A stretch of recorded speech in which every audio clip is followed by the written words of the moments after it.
EVM वरच घेतला जाणार आहे, तर मग विरोधी पक्षाची भूमिका नाही, विरोधी पक्ष केवळ विरोध करण्यासाठी नाहीये, ही जनतेची मागणी आहे. माझं काय मत आहे की आता मार्केट वाढी किंवा आणखीन काही गोष्टी आहेत तिकडे त्यांचं काय मत आहे की आम्हाला बॅलेट पेपरवरती द्या ना आमच्या मत. तुम्ही तिकडे जर का वस्ती 400 असेल तर 300 पोलीस आणून उभे केले, एवढी भीती का? पण इंडिया ब्लॉक मधलेच काही नेते म्हणतात की ईव्हीएम वर असलेला रणगाडा आता बंद करा. ओमर अब्दुल्लाचं स्पेसिफिक असं नाही, पण इंडिया आघाडीमध्ये आम्ही सगळेजण काय एकमेकात विसर्जित नाही झालेलो. त्यांची मतं त्यांच्याकडे, आमची मतं आमच्याकडे.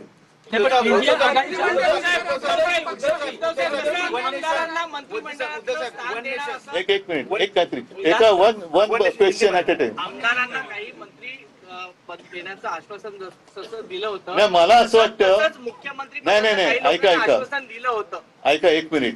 आता माझ्या बाजूला इकडे अनिल परब आणि संजय पोतनीस आहे. हे दरवर्षी सुप्रीमो चषक घेतात, तो फिरता चषक असतो. तसा मंत्रिमंडळातला फिरता चषक मी पहिल्यांदा बघतोय.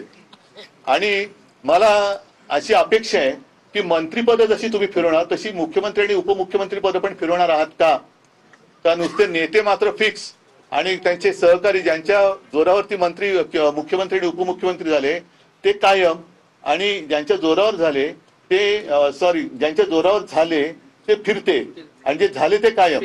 तर मुख्यमंत्री आणि उपमुख्यमंत्री सुद्धा 2.5 वर्षांनी बदलणार का स्वतःचे नेते स्वतःच्या खुर्च्या बळकट करून त्यांच्या सहकार्याने खेळवणार आहेत, हे एकदा कळलं पाहिजे.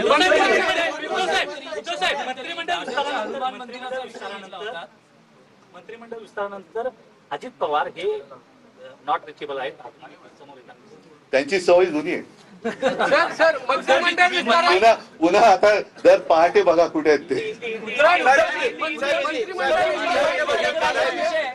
मध्यंतरी तुम्ही दादरच्या हनुमान मंदिराचा विषय घेतला, तुम्ही हिंदुत्वाचा मुद्दाही अधोरेखित करता आहात, तर त्यावर उपमुख्यमंत्री शिंदेचं म्हणणं होतं की हे काही टी शर्ट घालण्यासारखं आहे.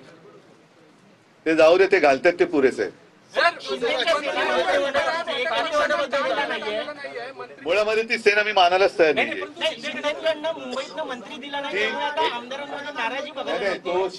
ती शिवसेना एसनशी आहे, त्याच्यामुळे तो गट मी मानायला तयार नाही. एसनशीला मी मानतच नाही. नाही,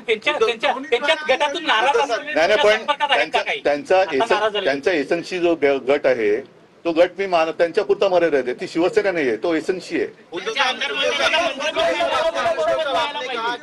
चुनाव जो कमिश्नर है उनका भी चुनाव जो होना चाहिए, चुनाव होना चाहिए, क्यों नहीं होना चाहिए? वन नेशन को लेकर आपकी क्या प्रतिक्रिया है? मेरा कहना यही है कि वन नेशन वन इलेक्शन तो बाद में आएगी बात, लेकिन चुनाव आयुक्त का भी चुनाव होना चाहिए.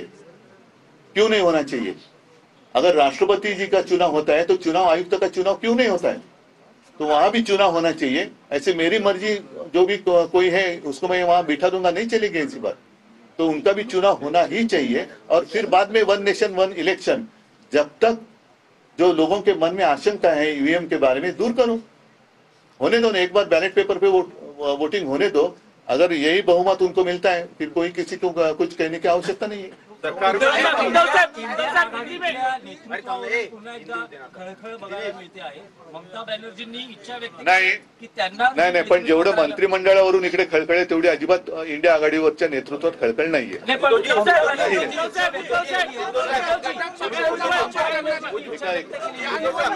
महायुतीने घटक पक्षांचा वापर करून घेतला आहे. मंत्रिमंडळाच्या विस्तारात कुठेही घटक पक्षातला नेता किंवा आमदार दिसत नाही.